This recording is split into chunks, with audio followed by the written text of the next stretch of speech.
Bonjour chers étudiants, chères étudiantes. La capsule vidéo d'aujourd'hui sera portée sur les séries de fonctions et est destinée aux étudiants de la filière SMP semestre 2. Soit Fn la suite de fonctions définies sur le même domaine. Je vous rappelle qu'en présentiel, on a abordé le chapitre sur les suites de fonctions. On avait étudié les deux modes de convergence simple et uniforme. Appliquant ces définitions-là et les notions sur les chapitres sur les séries numériques, on peut étudier, ça nous permet d'étudier les séries de fonctions. Effectuons donc en quelque sorte un cocktail des deux chapitres par la suite. Donc le plan de cette présentation est comme suit. Dans un premier temps, je vais donner quelques définitions.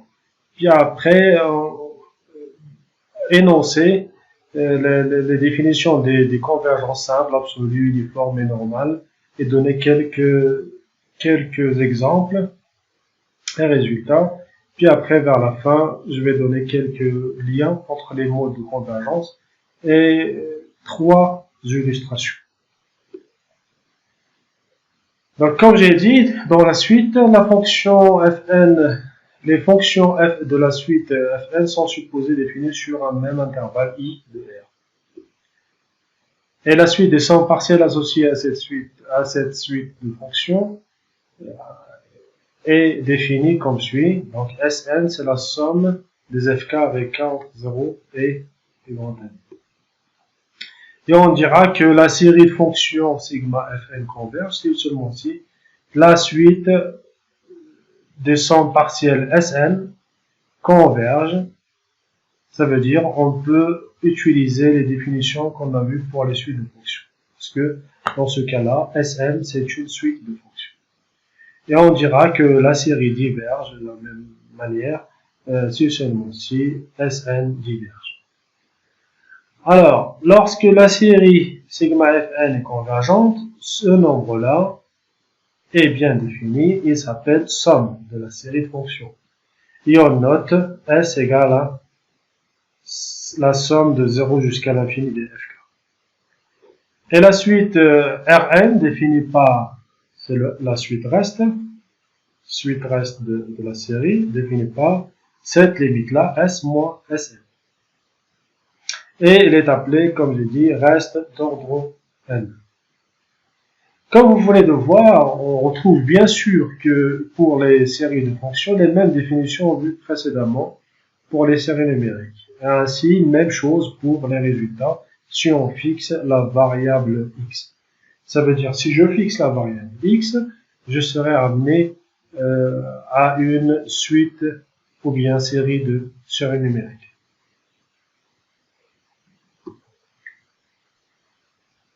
Donc, passons maintenant à la convergence simple et absolue. On dit que la suite de fonctions, donc ça c'est un rappel qu'on a vu en présentiel, en amphi, c'est que la suite de fonctions Fn converge simplement ou une autre appellation ponctuellement vers f, vers la fonction f.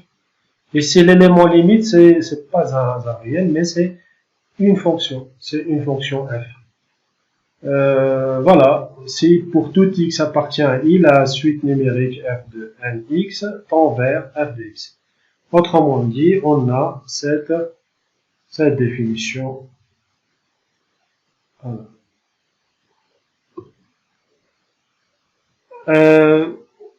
Et on dira que la série de fonctions sigma fn converge simplement vers s sur i, si la suite de fonctions sn converge simplement vers s sur i. On note alors s est égal sigma.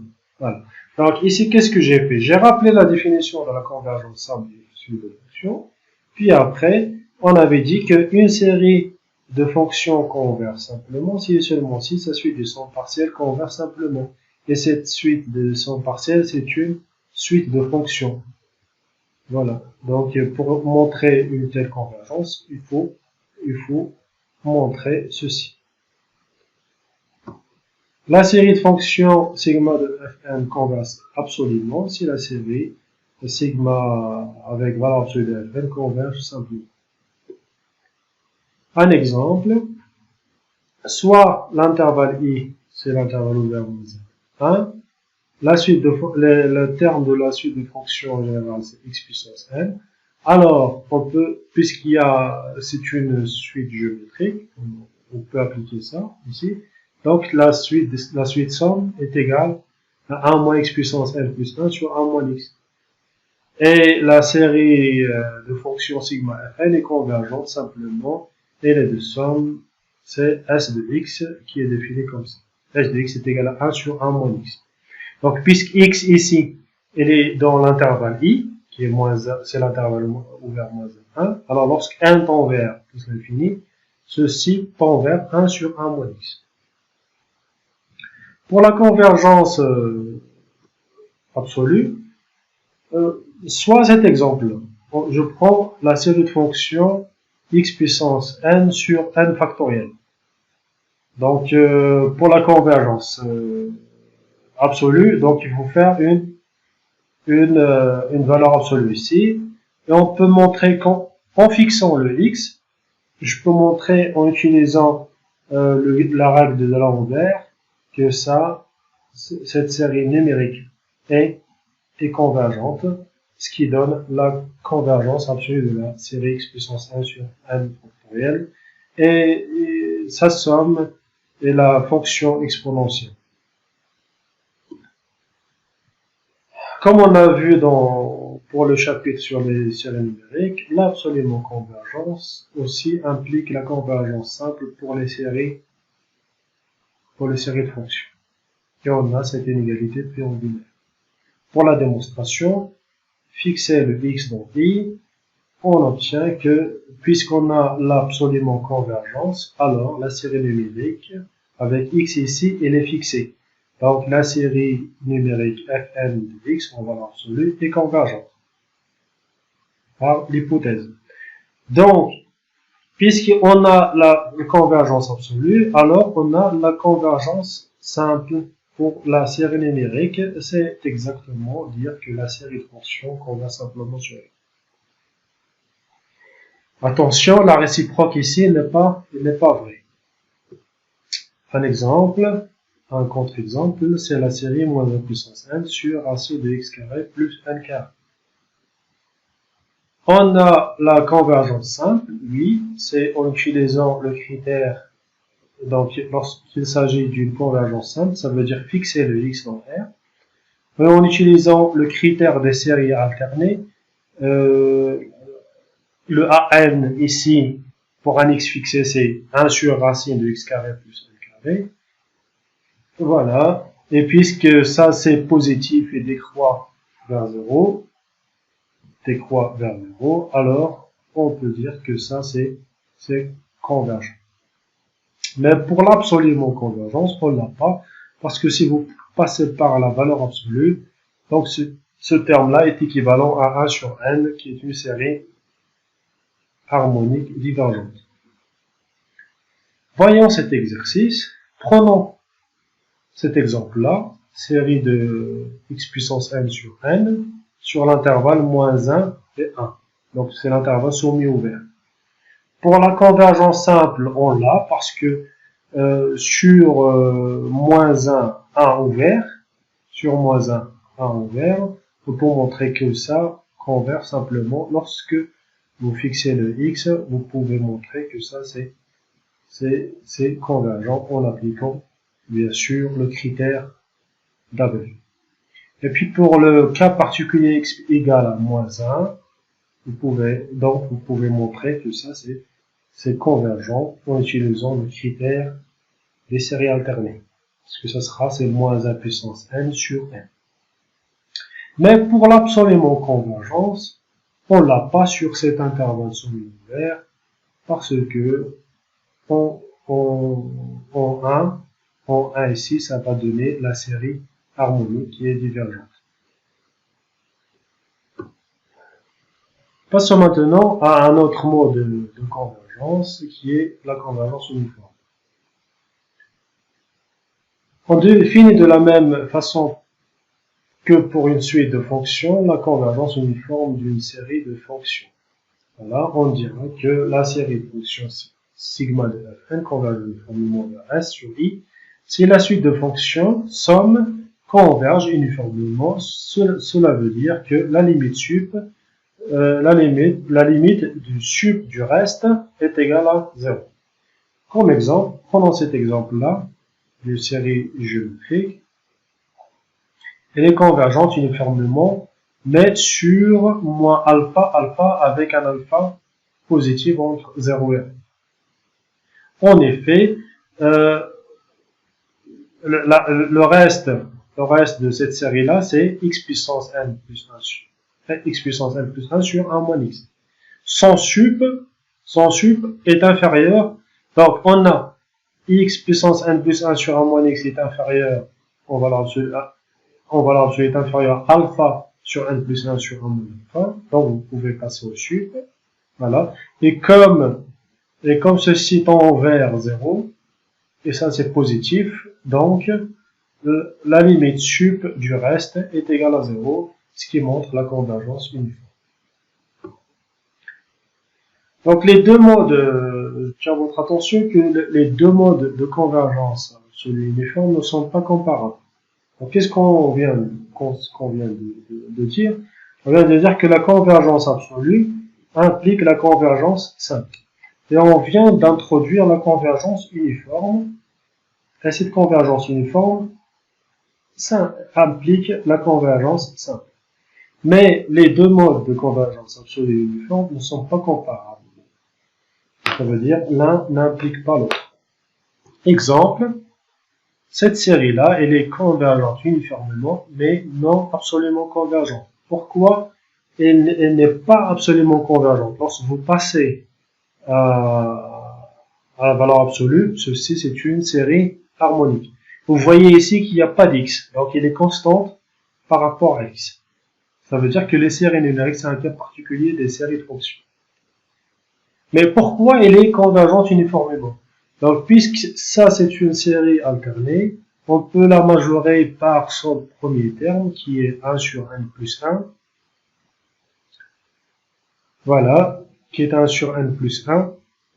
Et on montre qu'on n'a pas la convergence uniforme. Donc, on a la convergence uniforme, mais la non absolument convergence. Donc, je répète. Pour l'absolument convergence, c'est clair. Mais pour la convergence uniforme, pourquoi on l'a? Parce que la suite reste de cette série-là est inférieure, puisqu'il y a une alternance, est inférieure à son premier terme négligé, qui était 1 sur n plus 1, et ce dernier-là tend vers 0, ce qui donne que la limite sup du reste est égale à 0. Voilà. Pour le deuxième exemple, on a l'absolument convergence de ça, c'est clair, donc c'est simple de le vérifier, mais on n'a pas la non-convergence uniforme. En effet, je peux réécrire ça sous cette forme, donc on peut constater qu'il y a un télescopage, alors on peut calculer la suite somme partielle par ceci, c'est 1 moins x puissance n plus 1, et cette suite somme-là, cette fonction, ça tend vers la fonction indicatrice sur l'intervalle somme vers 0. Donc, pourquoi on n'a pas la convergence uniforme? Parce que ça, c'est continu, et cette limite-là est discontinue. Et on avait dit que la convergence uniforme, ça préserve ou ça conserve la propriété de la suite de fonctions. Pour montrer la convergence uniforme d'une série de fonctions, on montre en général la convergence uniforme des restes vers 0. Encore faut-il disposer d'une expression manipulable pour ces restes. Ça veut dire qu'il faut expliciter la suite de son partiel. Mais voilà, donc cette notion de convergence uniforme, c'est difficile à montrer. Mais il existe un critère très pratique et très simple du Haber-Strass pour montrer la convergence uniforme. C'est la notion de convergence normale. On s'en servira dans le chapitre sur les séries entières. Donc, c'est quoi la convergence normale? C'est cette notion-là. Donc, on dira que la série de fonctions converge normalement sur I s'il existe une suite de réels positifs, alpha n, telle que ça vérifie ces deux propriétés. Là, comme exemple, la série 1 sur n carré plus x carré est normalement convergente sur R. Pour la première assertion, donc c'est quoi le alpha n ici? Vous voyez que le fnx en valeur absolue est inférieur à 1 sur n carré, quel que soit x dans R. Et la série 1 sur n carré, elle est convergente. Pourquoi? Parce que c'est une série de Riemann avec le alpha C2. Donc, si la série de fonctions est normalement convergente, alors les autres modes sont vérifiés. Alors, il est simplement, absolument, uniformément convergent. C'est un exemple qui est uniformément convergent, mais non pas convergent normalement. Parce qu'on ne peut pas trouver tel alpha n qui vérifie ceci. Voilà. Ce schéma résume les liens entre les quatre modes de convergence. La convergence normale implique la convergence uniforme. Et ce dernier implique la convergence simple. La convergence normale implique la convergence absolue. Et l'absolu implique la convergence simple. Mais la convergence absolue avec uniforme, elles ne sont pas comparables. Je ne peux pas avoir un lien ici. Et on a aussi, avec l'exemple précédent, c'est que la convergence uniforme n'implique pas la convergence normale. Donc c'est ça c'est le résumé de cette capsule vidéo. Passons maintenant à quelques illustrations. Donc ça c'est une illustration des suites des centres partiels S1, S2, S3 en pointillé, d'accord, et S10 en trait plat pour cette série-là. On voit bien qu'il y a une convergence. Ça, c'est S1, S2, S3. Donc, ça, c'est S10. D'accord? Et notre limite, elle est presque ici. Pour le deuxième exemple, on n'a pas la convergence. Donc, pour cet exemple-là, ça, c'est S1, S2, S3, et ça, c'est S10. Donc, la limite diverge. Un autre exemple, voilà, c'est comme l'exemple de tout à l'heure, et c'est juste x, et on n'a pas le x carré, mais c'est x, on n'a pas le n carré, c'est n, c'est la même chose. Donc, puisqu'il y a une alternance, donc ça c'est S1, S2, S3, ça c'est S10, donc on peut contrôler, donc notre limite existe. Et puis pour ici, donc ça c'est S1, S2, S3, ça c'est S10, ça veut dire que notre limite, ça tend vers l'infini. Donc ça n'existe pas. Et une dernière illustration. Ici, c'est une illustration de ça, c'est x puissance n sur n. Voilà. Et on avait dit que ça c'est moins 1. On a la convergence sur le semi-ouvert, l'intervalle semi-ouvert moins 1, fermé avec 1 ouvert. Donc, ça s'explose ici, d'accord? Et pour l'absolument, on n'a pas l'absolument convergence. On n'a pas l'absolument convergence, vu qu'il y a un problème ici en moins 1 et 1. Et merci pour votre attention. Et n'hésitez pas de poser vos questions ou clarifications en me contactant sur mon adresse email. Bon courage.